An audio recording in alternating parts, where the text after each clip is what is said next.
30억 규모의 중동에너지 계약 체결식. 성한그룹 본사 이사회실에는 긴장감이 감돌았습니다. 이른 후반에 한지우 회장이 계약서에 사인하려는 순간 왼손에 갑자기 묵직한 감각 이상을 느꼈어요. 펜을 쥔 손가락이 뻣뻣해지면서 펜이 바닥으로 떨어졌습니다. 괜찮으십니까, 회장님? 수행비서가 다가와 물었지요. 한지우는 태연한 척 오른손으로 펜을 받아들며 미소 지었습니다. 잠시 피곤해서 그렇네. 계속하지. 바이어들의 시선이 한지우에게 고정되었어요. 그의 손이 미세하게 떨리고 있다는 사실을 그들도 눈치챘을 겁니다. 계약은 무사히 끝났지만 회의실을 나서는 바이어 중 한 명이 속삭이는 소리가 들렸습니다. 회장이 아프다면 계약 이행에 문제가 있을 수도 있지 않을까? 한지우는 귀가 후 자신의 서재에 들어가 거울을 들여다봤어요. 왼손을 들어올려 보았지만 손가락이 뜻대로 움직이지 않았습니다. 펜을 쥐려 했지만 손가락에 힘이 들어가지 않았지요. 회장님, 저녁 식사 준비됐습니다. 집안 가정부 정혜연이 노크했어요. 정혜연은 10년째 성한가의 살림을 도맡아온 사람입니다. 한지우는 문을 열며 평소처럼 태연한 척했지요. 곧 내려가겠네. 식사 도중 젓가락을 쥔 한지우의 손이 떨리며 음식을 놓쳤습니다. 정혜연이 빠르게 수건을 가져와 닦아주었어요. 회장님, 병원에 가보시는 게 어떨까요? 정혜연이 조심스레 물었습니다. 한지우는 고개를 저었어요. 괜찮네. 잠시 피곤한 것뿐이야. 그러나 증상은 나날이 악화되었습니다.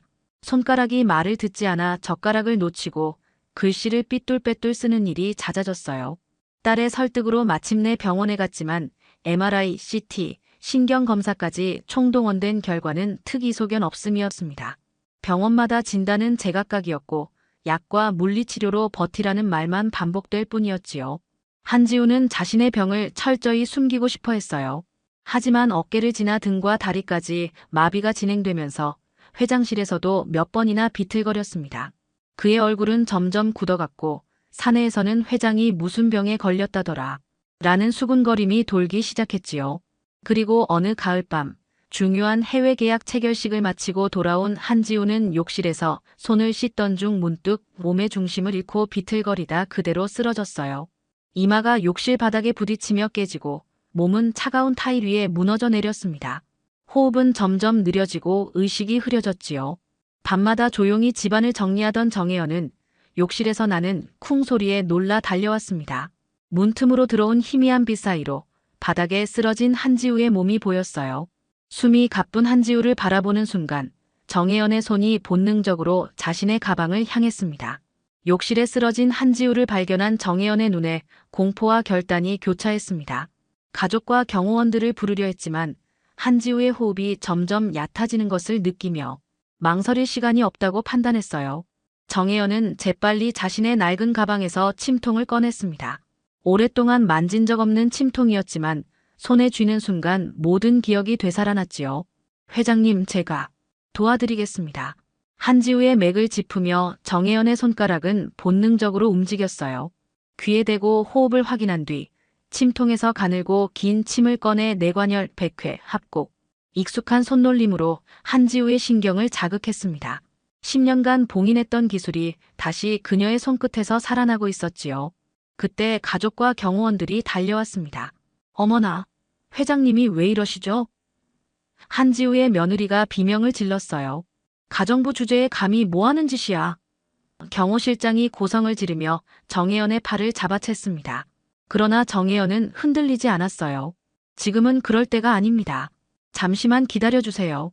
모든 시선이 정혜연에게 쏠린 채 욕실은 숨막히는 침묵에 휩싸였습니다. 정혜연의 손가락이 마지막 침을 놓는 순간 경호실장이 그녀의 손목을 잡으려 했지만 한지우의 아들이 그를 말렸어요. 잠깐, 지금 상황이 어떻게 되는지 보자고. 몇 분이 지났을까 한지우의 얼굴에 점차 혈색이 돌아오기 시작했습니다. 그의 입술이 미세하게 움직이더니 희미한 신음소리와 함께 눈꺼풀이 떨렸어요. 숨이 깊어지고 맥박이 안정되었습니다. 후, 숨이 쉬어지는군. 한지우가 가까스로 입을 열자 모두가 얼어붙었습니다. 그 누구도 예상하지 못한 기적이 한 가정부의 손끝에서 일어난 것이었어요. 응급실로 이송된 한지우는 의료진의 치료를 받았지만 의사들도 그의 갑작스러운 회복에 의아해했습니다. 뇌관류가 개선되었네요. 어떤 응급처치를 받으셨나요? 질문에 한지우는 대답할 수 없었습니다. 그저 정혜연의 얼굴을 떠올릴 뿐이었어요. 병실에서 한지우는 정혜연을 조용히 불렀습니다.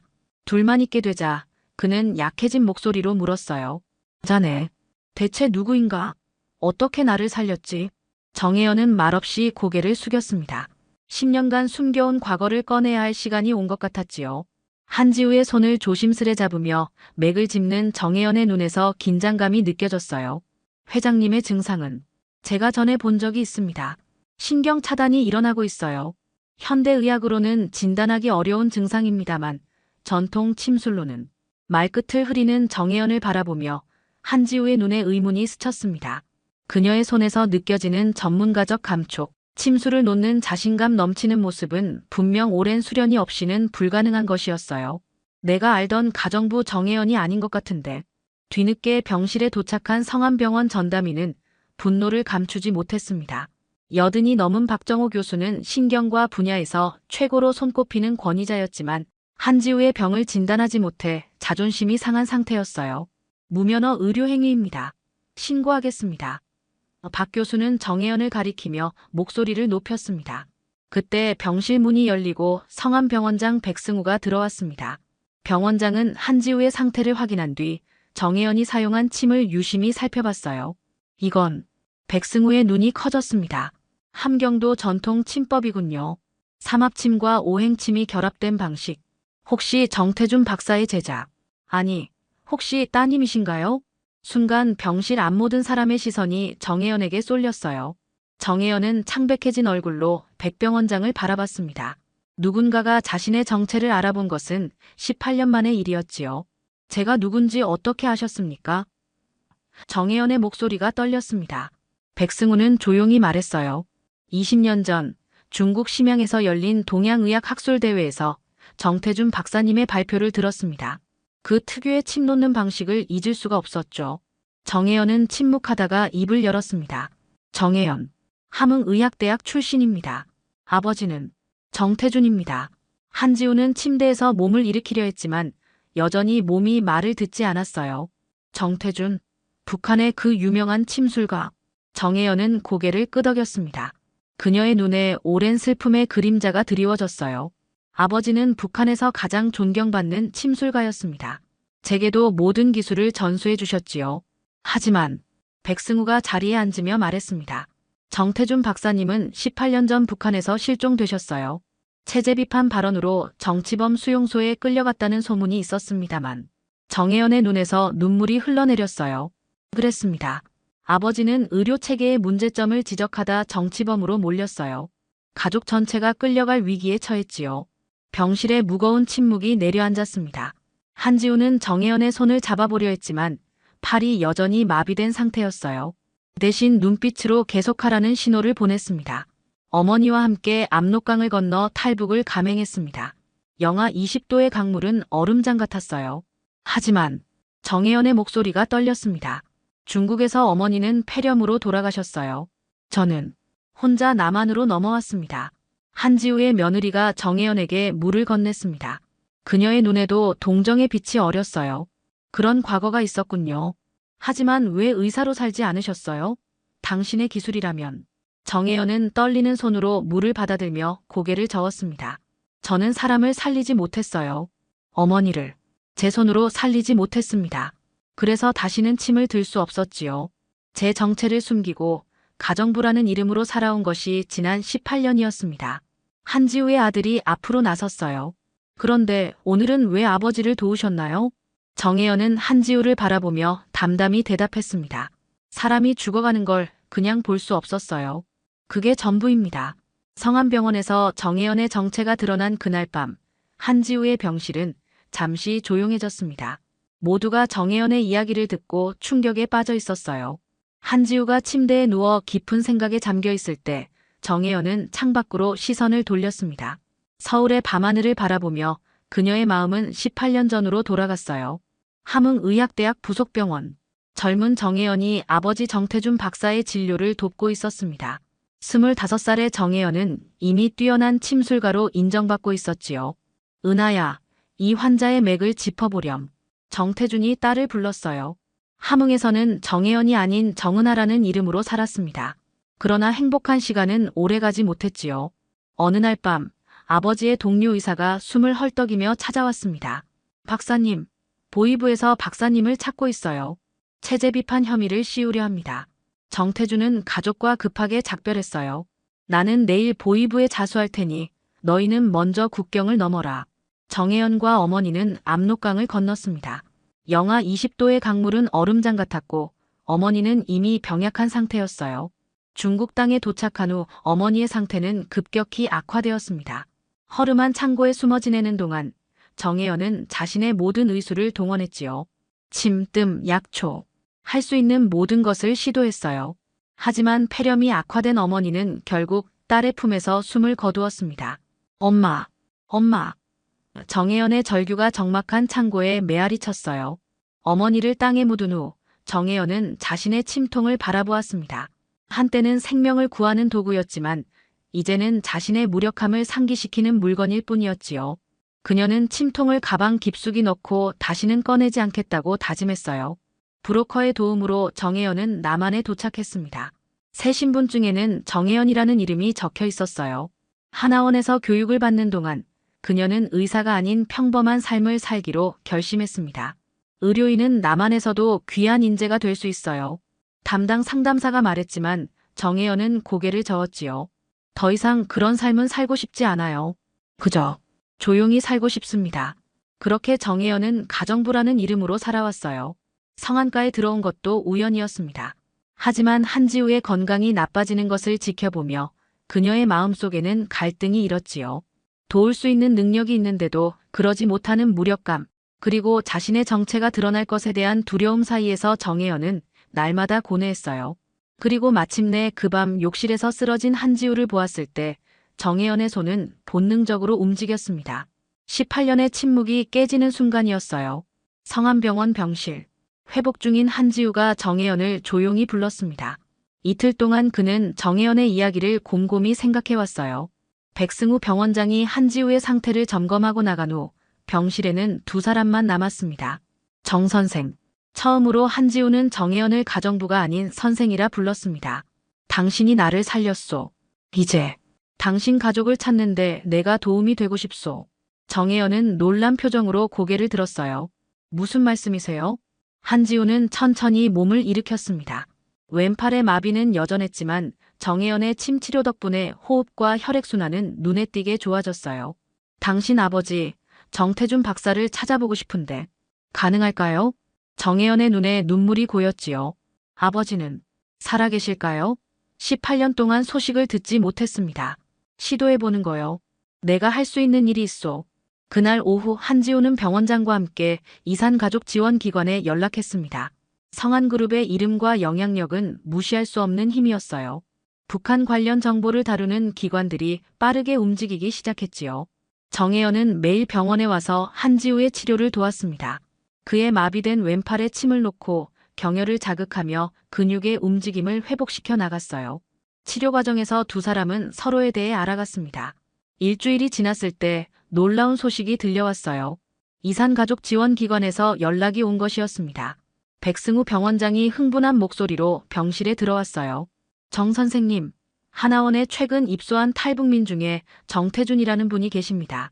생년월일과 출신지가 일치해요. 정혜연은 믿을 수 없다는 표정으로 자리에서 일어났습니다. 정말인가요? 아버지가 살아계신다고요? 다음 날 아침 경기도에 위치한 하나원 앞. 정혜연은 떨리는 마음으로 차에서 내렸어요. 한지우와 백승우 병원장이 그녀와 함께했습니다. 면회실에서 기다리는 동안 정혜연의 심장이 격렬하게 뛰었어요. 마침내 문이 열리고 흰머리의 노인이 조심스럽게 걸어 들어왔습니다. 여든이 넘은 정태준은 예전보다 훨씬 마르고 작아 보였지만 그의 눈빛은 여전히 강인했어요. 정혜연과 눈이 마주친 순간 서로를 단번에 알아봤습니다. 아버지. 정혜연의 목소리가 떨렸어요. 은하야. 아니 혜연이었지. 살아있었구나. 정태준의 눈에서 눈물이 흘러내렸습니다. 두 사람은 달려가 서로를 끌어안았어요. 18년간의 이별, 그 긴 시간 동안 쌓인 그리움과 슬픔이 한꺼번에 터져나왔습니다. 정혜연과 정태준의 재회 이후 일주일이 지났습니다. 한지우는 퇴원하여 집에서 요양 중이었으며 정혜연은 아버지를 자신의 작은 아파트로 모셨어요. 남북 이산 가족의 상봉이라는 뉴스는 여러 매체에 보도되었고 성한그룹 회장이 이를 도왔다는 사실도 함께 알려졌습니다. 한지우의 회복은 놀라웠습니다. 정혜연의 침 치료 덕분에 왼팔의 감각이 대부분 돌아왔고 걸음걸이도 안정되었어요. 정혜연은 매일 성한가를 방문해 한지우의 치료를 계속했지요. 정 선생, 좋은 제안이 있소. 한지우가 말했습니다. 성안병원에 전통의학센터를 만들어 당신과 정태준 박사님이 함께 일하면 어떨까요? 그날 저녁 성안그룹 설립 50주년 기념 VIP 환영 행사가 열렸어요. 한지우는 정혜연과 정태준을 특별 손님으로 초대했습니다. 정혜연은 평소 입던 가정부 유니폼이 아닌 단정한 정장 차림으로 나타났고 정태준은 오랜만에 갖춰 입은 양복이 다소 어색해 보였지요. 한지우가 단상에 오르자 모두가 박수를 쳤습니다. 오늘 이 자리에 제가 설 수 있는 것은 한 사람의 용기와 재능 덕분입니다. 그때 갑작스러운 소동이 일어났어요. 그룹 고문 중 한 명인 오경태 회장이 갑자기 얼굴을 붉히며 숨을 헐떡이기 시작했습니다. 그는 가슴을 움켜쥐고 테이블 위로 고꾸라졌지요. 의사 없습니까? 빨리 의사를 불러주세요. 누군가 소리쳤어요. 백승우 병원장이 급히 다가갔지만 상황은 심각해 보였습니다. 심장 쇼크 같습니다. 구급차를 불렀지만 도착하기까지 시간이 걸릴 것 같아요. 한지우는 단호히 말했습니다. 정 선생, 지금도 당신을 믿습니다. 모든 시선이 정혜연에게 향했어요. 그녀는 잠시 망설였지만 아버지 정태준이 고개를 끄덕이는 것을 보고 용기를 냈습니다. 정혜연은 다시 침통을 꺼내 들고 망설임 없이 오경태 고문에게 다가갔지요. 정혜연은 침통을 열고 가는 침을 선택했어요. 백승우 병원장이 오경태의 맥박을 점검하는 동안 정혜연은 신속하게 혈자리를 찾아 침을 놓기 시작했습니다. 뇌관열, 인중혈, 족삼리. 정확한 자리에 침이 들어갔지요. 주위 사람들은 숨을 죽이고 지켜봤습니다. 몇 분이 지나자 오경태의 얼굴이 점차 평온해지고 호흡이 안정되기 시작했어요. 백승우 병원장이 다시 맥박을 확인했지요. 심박수가 안정되고 있습니다. 놀랍군요. 오경태의 눈이 서서히 떠졌습니다. 한지우가 다가와 설명했어요. 정혜연 선생이 당신을 살렸소, 경태. 정혜연이 마지막 침을 놓자 오경태의 호흡은 완전히 정상으로 돌아왔습니다. 그제야 모두가 안도의 한숨을 내쉬었지요. 그 순간 모든 사람들이 일제히 기립해 박수를 쳤어요. 더 이상 그녀를 가정부라 부르는 사람은 없었습니다. 환영 행사 다음 날 한지우는 정혜연과 정태준을 회장실로 초대했습니다. 창밖으로 서울의 화창한 가을 하늘이 펼쳐졌어요. 한지우의 책상 위에는 서류 한 벌이 놓여 있었습니다. 이게 무엇인지 아시겠소? 한지우가 물었어요. 정혜연은 고개를 저었습니다. 무슨 서류인가요? 한지우는 미소 지으며 서류를 펼쳤어요. 성안병원 내 전통의학 진료실 설립 계획서입니다. 정혜연 선생을 전통의학 상담실장으로, 정태준 박사를 자문위원으로 모시고 싶소. 정혜연과 정태준은 놀란 표정으로 서로를 바라봤습니다. 한지우가 계속 말했어요. 당신들의 의술은 많은 사람을 도울 수 있소. 우리 병원에서 정당한 대우를 받으며 일하시면 어떻겠소? 정태준이 감격에 젖은 목소리로 말했습니다. 이런 기회를 주시다니. 감사합니다. 정혜연은 망설였어요. 저는 정말 가능할까요? 18년 동안 의사가 아닌 가정부로 살았는데. 한지우는 단호하게 말했습니다. 정 선생, 당신은 가정부가 아니라 뛰어난 의사요. 이제 그 재능을 펼칠 때가 왔소. 일주일 후 성안병원 3층에 새 진료실이 문을 열었습니다. 문 앞에 새로 걸린 명패엔 이렇게 쓰여 있었어요. 정혜연 전통의학 상담실장. 진료실은 현대적인 의료 장비와 전통 침구 도구가 조화롭게 배치되어 있었습니다. 입구에는 정혜연의 손에 들린 침통을 담은 사진이 걸려 있었어요. 이제 그 침통은 숨겨진 과거의 상징이 아닌 자부심의 상징이었지요. 첫 진료일 백승우 병원장을 비롯한 모든 스태프가 꽃바구니를 들고 찾아와 축하와 존경의 인사를 전했습니다. 오경태 고문도 방문해 감사의 마음을 전했어요. 정 선생님, 저를 살려주셔서 정말 감사합니다. 정혜연은 겸손하게 고개를 숙였습니다. 환자를 살릴 수 있어 다행이에요. 옆에서 지켜보던 정태준의 눈에 자부심이 빛났어요. 딸이 마침내 자신의 정체성을 되찾고 재능을 인정받는 모습에 가슴이 벅찼습니다. 예약이 빠르게 채워졌어요.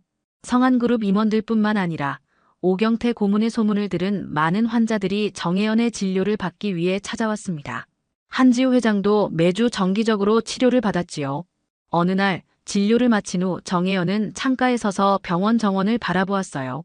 가을 햇살이 나뭇잎 사이로 비치는 모습이 마치 새 삶을 상징하는 것 같았습니다. 그녀의 책상 위에는 아버지와 함께 찍은 새 사진이 놓여 있었고 그 옆에는 오랜 시간 그녀의 정체성을 숨겨준 낡은 침통이 놓여 있었지요. 정혜연은 침통을 손에 들고 생각에 잠겼습니다. 18년 전 중국 국경에서 어머니를 살리지 못했던 그날의 기억이 떠올랐어요. 하지만 이제 그 침통은 더 이상 상처의 상징이 아니었습니다. 그것은 새로운 시작, 새로운 희망의 상징이 되었지요. 이제야 어머니께 떳떳하게 말씀드릴 수 있을 것 같아요. 정혜연은 조용히 중얼거렸습니다. 겨울에 첫 눈이 내리던 날 성암병원 전통의학 진료실에 한 노인이 찾아왔습니다. 80대로 보이는 그 남자는 떨리는 손으로 진료 접수대에 서류를 내밀었어요. 정혜연 선생님을 뵙고 싶습니다. 노인은 조심스럽게 말했습니다. 정태준이 옆에서 돕고 있다가 알아보고 반갑게 맞이했어요. 이정석 교수님, 함흥 시절에 같이 일하셨던. 이정석은 놀란 표정으로 정태준을 바라봤지요. 정태준 박사? 살아계셨군요. 두 노인은 감격에 제외를 했습니다. 이정석은 정태준의 오랜 동료였고 역시 함흥의학대학 출신이었어요. 그는 10년 전 탈북해 남한에 정착했지만 의사로서의 자격을 인정받지 못해 요양원에서 일하고 있었습니다. 정혜연이 진료실에서 나와 인사를 나눈 후 이정석은 조심스레 두 사람을 바라보며 물었어요. 정 선생, 제 손도 살릴 수 있을까요? 그는 떨리는 손을 내밀었습니다. 파킨슨병으로 진단받은 지 오래되었지만 약물 치료로는 큰 효과를 보지 못했다고 했지요. 정혜연은 따뜻한 눈빛으로 대답했습니다. 네, 이 손은 다시 사람을 살릴 수 있는 손이 되었으니까요. 그날 이후로 이정석도 성암병원 전통의학센터에서 일하게 되었어요. 다른 탈북 의료인들도 하나둘 소식을 듣고 찾아왔습니다.